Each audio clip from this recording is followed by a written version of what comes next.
Rise and shine mga ka-RSP, narito na ang gabay, patnubay, palala at prediksyon ngayong araw ng March 14, 2024 mula kay Master Hans Kua.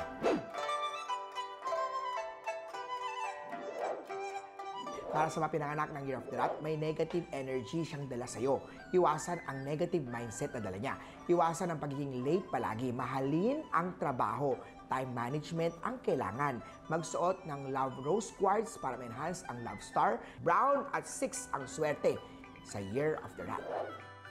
Ox naman tayo, conflict din ngayong araw. Iwasan ang major activity at magpakonsulta sa isang feng shui expert para sa tamang gabay at pagtaboy ng negative energy. Sa love luck naman, may misunderstanding sa star. Iwasan ang pagkain ng matatabang pagkain gray at 20 ang swerte kay Year of the Ox. Sa Year of Tiger naman, may darating sa buhay mo na magpapasaya sa'yo. Ngunit, hindi siya ang tinadhana para sa'yo. May changes din na parating sa plano mo. Silver at 20 ang swerte kay Year of the Tiger. Rabbit naman tayo, iwasan ang hurtful word star. Ito ang magiging dahilan ng away nyo.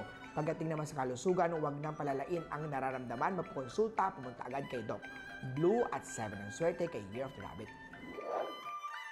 Dragon, huwag mo nang sabihin ang sikreto sa kanya dahil siya ay hindi mapagkakatiwalaan. Sa Money Star naman, may maganda at maayos sa balitang parating sa pera. Red at 2 ang swerte kay Year of the Dragon. Sa Snake naman, maging madiskarte sa buhay, walang ibang tutulong sa iyo kundi sarili mo. Sa kalusugan, bantayan ang baga o lungs. Yellow at 14 ang swerte kay Year of the Snake.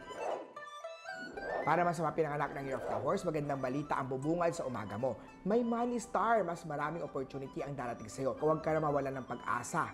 May taong malalapitan, may letter H, I, E, O at A sa kanyang pangalan. Gold at 9 ang swerte kay Year of the Horse. Sa Goat naman, ikaw ang pinakamaswerte ngayong araw. Magandang balita ang paparating sa iyo. Pagdating naman sa Healthful Family Star ay activated, pamilya ay tutulong sa iyo. Peach at 11 ang swerte kay Year of the Goat.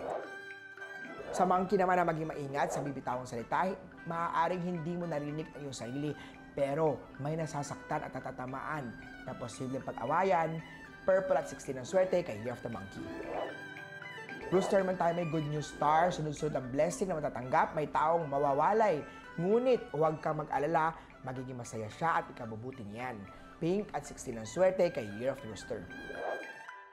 Sa Dog naman tayo, iwasan ang theft star, maging alerto sa gamit. Sa love life naman, kung siya talaga ang gusto, huwag nang magdalawang isip. Sabihin sa kanya ang tunay nararamdaman. Green at 3 ang swerte kay Year of the Dog.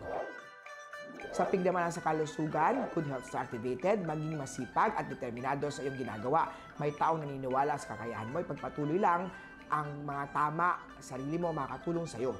White at 17 ang swerte kay Year of the Piggy. Muli po, ito po yung mga gabay, patnubay, palala at prediksyon lamang ni Master Hans. Nasa inyo mga kamay, nasa lalay ang inyong tagumpay, kaya always be positive at i-claim ang mga swerte mga ka-RSP.